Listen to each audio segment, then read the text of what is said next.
السلام عليكم ورحمة الله وبركاته. ازيكم يا حبايب قلب؟ عاملين ايه؟ يا رب دايما تكونوا بخير.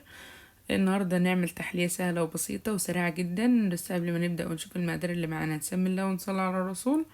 متنسونوش في اللايك والاشتراك في القناة. النهارده معانا 2 كيلو بطاطا، معانا 5 معالق سكر، معانا قطعة زبدة، معانا كوباية لبن، معانا كيس فانيليا، ومعانا كمان 3 معالق جوز الهند، بس انا نسيت اصورهم معاكم. هنجيب الحلة بتاعتنا نرفعها على النار. حاليا دلوقتي مولعة النار وسط، لسه معلقتش عليها على ما احط المكونات كلها.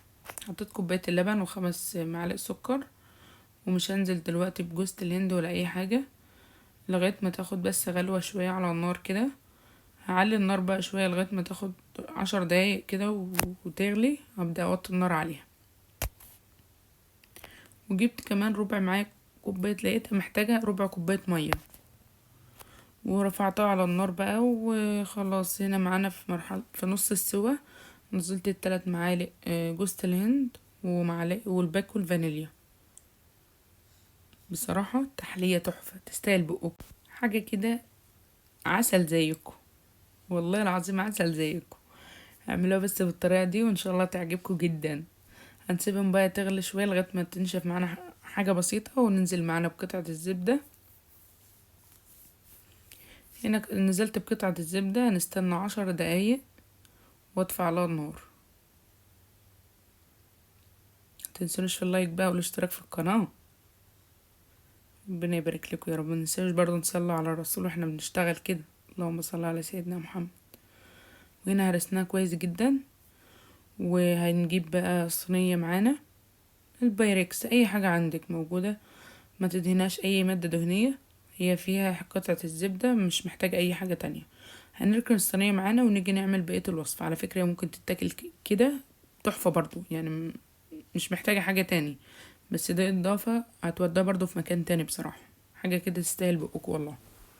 معانا 5 كوبايات لبن، عليهم 5 كوبايات عليهم 5 معالق نشا، 5 معالق سكر، باكو فانيليا، وانا نقلبهم كويس جدا على البارد. هاجي معايا دلوقتي ارفعهم على النار، نقلبهم كويس جدا على البارد زي ما انا قلت لكم، وبعد كده نرفعهم على النار. خلاص هنا يا حبايبي معايا معلقه توديها في مكان تاني بقى، معلقه كريم شانتيه تحفه، تودي المهلبيه في مكان تاني. والله العظيم حاجه جميله تستاهل بقكم ويستاهل عينيكم كده، وتسلم ايدي اللي هيعملها بامر الله. وهننزل بقى بالمهلبيه على البطاطا، نسيبها تتشمع 10 دقايق وتبرد خالص. وبعد كده هنجيب لها قطعة زبدة نسيحها ونمسح بيها الوش، وبعد كده نحطها في الفرن بقى. ودوقوا احسن صينية بطاطا هتاكلوها، ويا سلام لو كلتها سخنة في الساعة دي. الله، يعني سهرة حلوة كده بالليل وتعمليها مع جوزك وولادك كده بألف هنا وشفا. وهنا حبيبي دهنت وشها، حطها بقى في الفرن على الرف الاوسط، ولع عليها الشوايه والفرن مع بعض. طبعا لو انت ما عندكيش الاتنين بيولعوا مع بعض تقدري تولعي كل حاجه لوحدها.